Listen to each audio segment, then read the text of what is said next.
Сәлем достар, каналыма қош келдіңіздер. Сіздермен бірден жасалынатын керемет дәмі, жұмсақ, әдемі болып шығатын чак-чак рецебімен бөлісемін. Менің каналыма подписка жасап, лайк басып, тіркеліп қойыңыздар. Сонда каналымды жоғалтпайсыздар. Видеоны соңына дейін қараңыздар. Ал бастаймыз. Осындай ыдысымызға 4 жұмыртқаны жарамыз.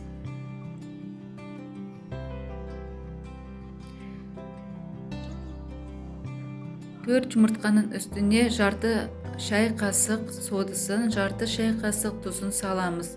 Сосын бәрін осылай араластырамыз. Араластырып, әбден үстіне ұн салып, қамыр илейміз. Қамырымыз қатты болмау керек, жұмсақ болмау керек, орташа ғып илейміз.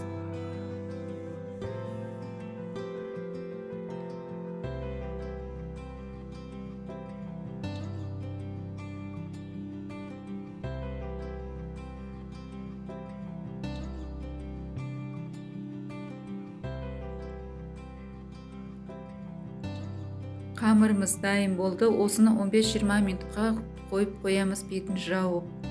Енді қамырымызды жаямыз. Үстіне ұн сеуіп, қаттырақ осылай қолмен басып, жұмсақ қып қамырымызды жаямыз.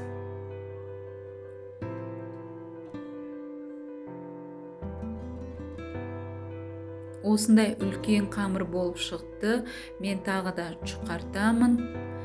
Осылай басып жаямыз.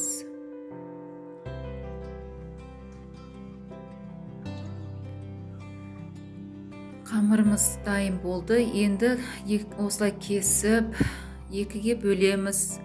Екіге бөліп, тағы да осылай ортасынан бөлесіздер. Сонда бізде 4 бөлік болады. Осы 4 бөлікті ұзынша ғып, кеспе ғып, кесіп дайындап аламыз.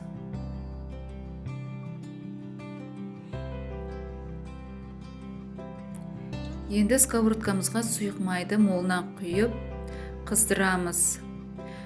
Сұйық майымыз қатты қызған соң үстіне осылай аз-аздан қамырымызды салып пісіреміз. Арасын өте жиі араластырасыздар. Егер жиі араластырмасаңыздар, әр түрлі болып пісуі мүмкін. Бір жағы қызарып, бір жағы сарғайып, сондықтан бір келкі болу үшін осылай әбден араластырып тұрасыздар. Біздің қамырымыз дайын болды, міне пісті. Ендігіде мен осылай ириспен жасаймын. Дәмі өте керемет болып шығады, сондықтан мен ирис қосамын. Алдымен үстіп ашып дайындап аласыздар.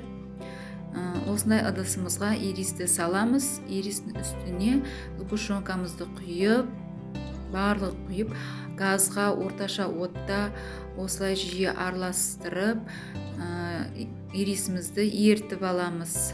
Сонда осындай түс болып шығады, сұйық болып, ыстық болып тұрады. Осы ыстық кезінде өстіп чак-чактың үстіне аз-аздан қосып араластырамыз.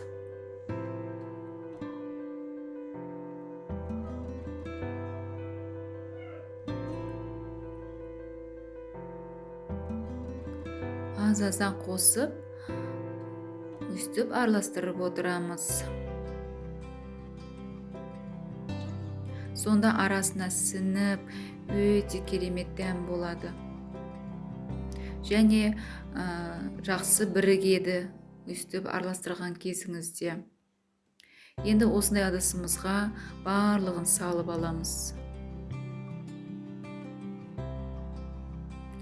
Барлығын салып, қолымызды тастай суға салып, жан жағын үстін қаттырақ басып, формасын жасап аламыз.